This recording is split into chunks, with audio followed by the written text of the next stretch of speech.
¿Qué tal? Buen día. En esta ocasión vamos a ver lo que es el modo imperativo de los verbos. Un tema bastante sencillo en el inglés y que curiosamente no nos damos cuenta muchas veces lo común que es y lo importante que es conocerlo, familiarizarnos con él.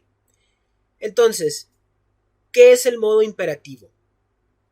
Bueno, el modo imperativo se usa para dar una orden, para dar instrucciones, para hacer una petición o para dar advertencias. Es una forma de expresar un enunciado. El modo imperativo se forma con primero un verbo en infinitivo más el objeto cuando aplique. No todas las oraciones tienen objeto. Si recuerdan, en una lección anterior vimos que los enunciados pueden tener sujeto y objeto. El sujeto es quien lleva a cabo la acción del verbo y el objeto, cuando exista, es el objeto, la cosa, la persona que recibe la acción del verbo. Entonces el sujeto la lleva a cabo y el objeto la recibe. Pero como dice ahí entre paréntesis, cuando aplique, porque no siempre hay objeto. Por ejemplo, close the door. Cierra la puerta. En este primer enunciado sí hay objeto, un objeto directo. The door. La puerta. El sujeto va a cerrar la puerta. Entonces ahí tenemos sujeto implícito, ahorita vamos a ver eso, y un objeto que recibe la acción del verbo. Pero en el segundo ejemplo no hay objeto. Shut up. Cállate. Es una oración en modo imperativo. Está dando una orden. Cállate. Igual el primer ejemplo. Close the door. Cierra la puerta. Es una instrucción o una orden. Ahora, en el modo imperativo, el sujeto de la oración es implícito. Es decir, no se expresa dentro de la oración. No hay sujeto, no se ve, no está expresado, pero está implícito. Esto es porque, de lo contrario, es decir, si el sujeto del enunciado fuera explícito, que estuviera expresado dentro de la oración, entonces ya no estaría expresando una orden o una instrucción o una advertencia. Por ejemplo, en la primera oración que tenemos aquí, open your book, el sujeto está implícito. No lo podemos leer, no está allí. Esta oración está en modo imperativo porque expresa una orden o una instrucción. Open your book, abre tu libro. En español también se podría traducir como abran sus libros. Aquí el sujeto está implícito. Mientras que en el segundo ejemplo, muchachos, palabra por palabra, casi dice exactamente lo mismo. La única diferencia es que aquí el sujeto está explícito, es decir, está expresado dentro de la oración. You open your book. Ahí está subrayado. You es el sujeto. Tú abres tu libro. O ustedes abren sus libros. Recuerden que el pronombre you en inglés es tú, pero también puede ser ustedes. Esta oración, muchachos, está en modo indicativo, porque describe algo. Está describiendo algo que está sucediendo en la realidad. No está en modo imperativo. La segunda oración no expresa una orden, no expresa una instrucción. Simplemente está describiendo que tú o ustedes abren sus libros. Fíjense lo interesante que es que simplemente agregar o quitar una sola palabra, un pronombre que viene significando el sujeto, le cambia todo el significado a la oración. El modo imperativo también tiene una forma negativa. Esta se forma, primero que nada, con el auxiliar de negación don't, que también significa do not. Don't es la contracción de do not. Pero do not se considera muy formal. Por eso es que casi siempre ustedes van a ver la contracción don't más un verbo en infinitivo. Es decir, cuando hablamos de verbos en infinitivo, muchachos, significa que el verbo no está conjugado en el tiempo. Está en modo infinitivo, como lo encontramos en el diccionario. Comer, dormir, hablar. Eat, sleep, talk, etc. Y finalmente, el objeto de la oración cuando aplique. Por ejemplo, una instrucción o una orden. Don't yell inside the library. No grites o no griten dentro de la biblioteca. En esta oración sí hay un objeto, the library, la biblioteca. Pero en el segundo, don't run, no corras o no corran, pues aquí no hay objeto. Solamente tenemos el auxiliar de negación don't y el verbo run. Y con eso ya estamos expresando una orden o una instrucción. No corras. Ahora, si se dan cuenta, muchachos, el sujeto de los enunciados u oraciones en modo imperativo es la segunda persona.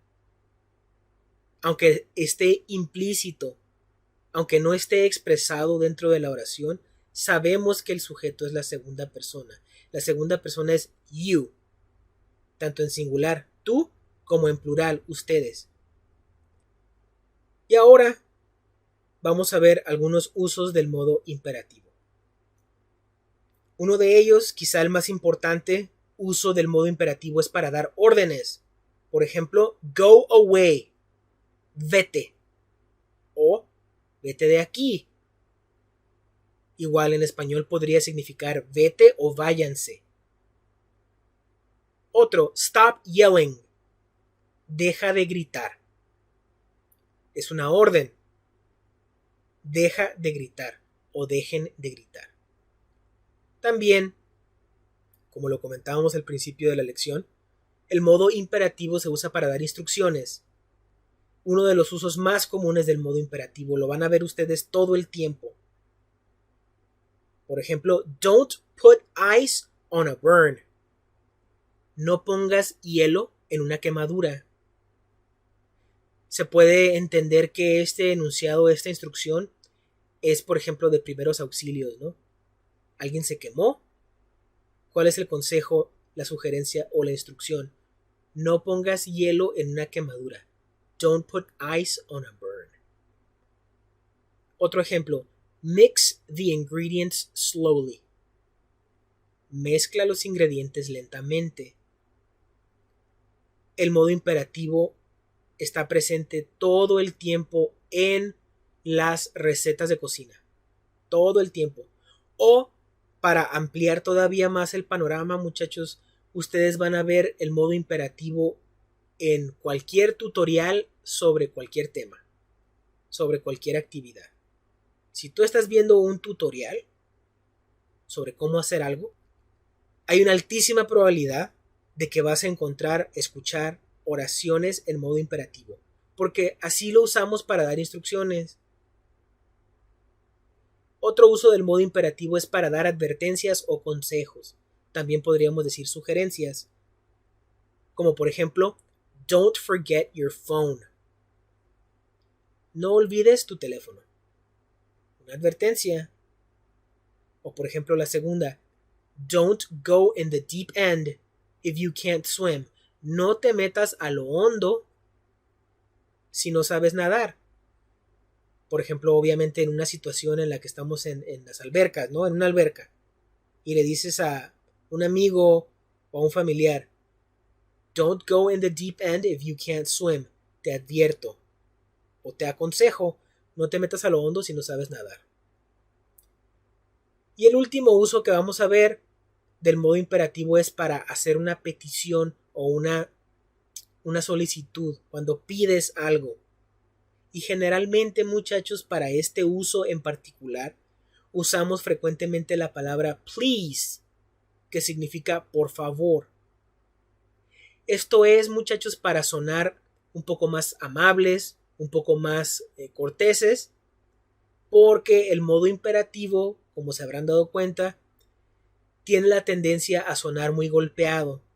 Incluso puede uno sonar un poco grosero hablando en modo imperativo.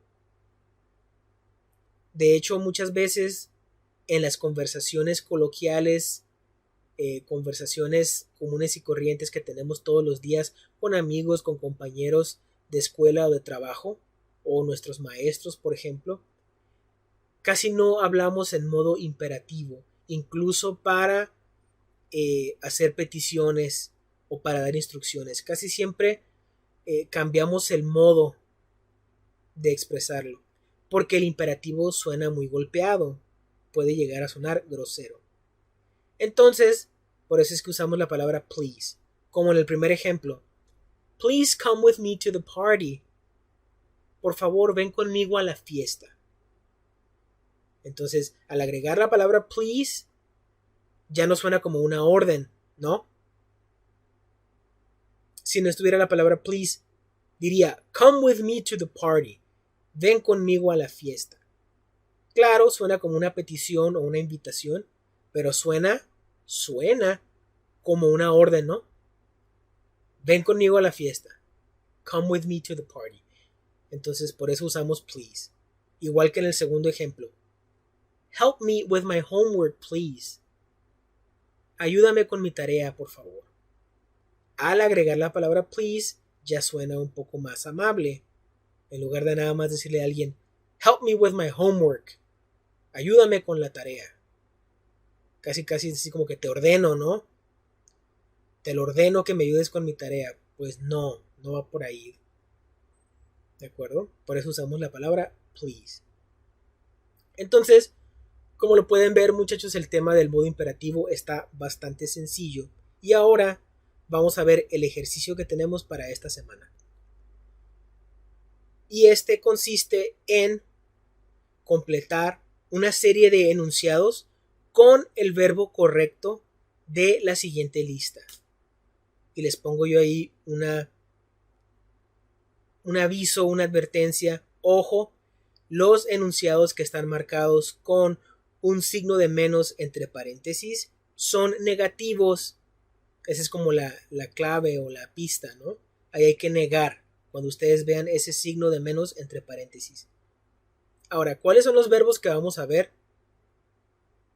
Primero tenemos call, llamar, help, ayudar, clean, limpiar, leave, dejar, walk, caminar, open, abrir, complete, completar, wash, lavar, give, dar, forget, olvidar, use, usar, smoke, fumar, take, llevar, run, correr, drink, beber, read, leer, close, cerrar, lock, ponerle candado a algo,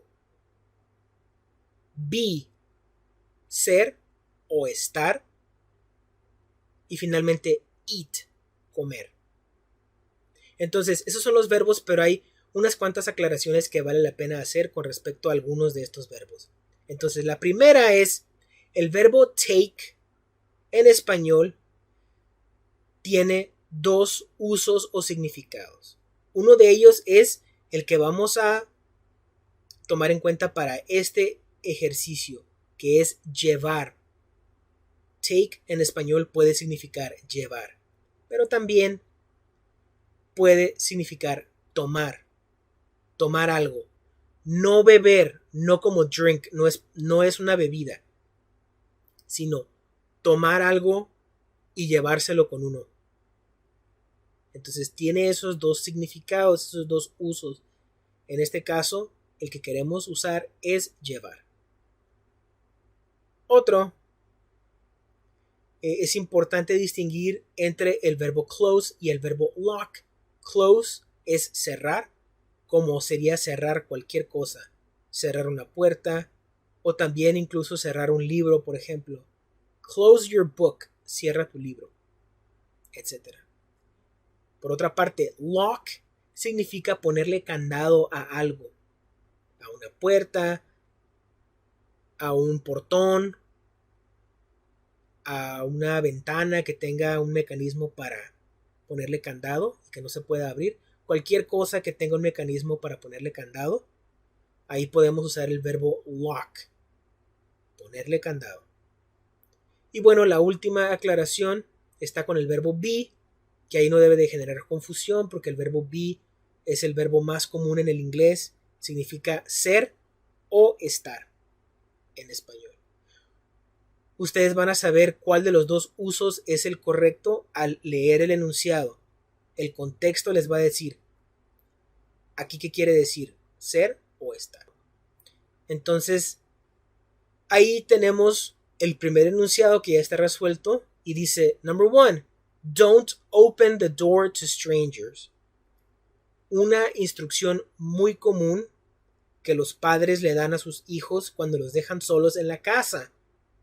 Les indican, no le abras la puerta a extraños. Strangers es extraños, desconocidos, gente que no conoces. Entonces te dicen, hey, no le abras la puerta a extraños. No le abras la puerta a gente que no conozca. Entonces, así como hay otros cuantos enunciados, son otros 19 enunciados más, muy sencillos. Algunos de ellos, muchachos, se darán cuenta ustedes que no tienen el espacio en blanco al principio. Esto es porque antes de la oración en modo imperativo tenemos un poquito de contexto, un poquito de información extra. Tenemos otra oración que nos da más información, como en el 3, como en el 5, como en el 12. ¿De acuerdo? Y observen muy bien el signo de menos entre paréntesis porque eso significa que hay que negar, como lo hice yo para ustedes en el número 1. Entonces, muchachos, eso es todo. El tema de modo imperativo es muy sencillo, así que espero que esta explicación les sea de utilidad, que haya sido de su agrado y no me queda más que agradecerles por su atención y desearles que tengan excelente día. Gracias.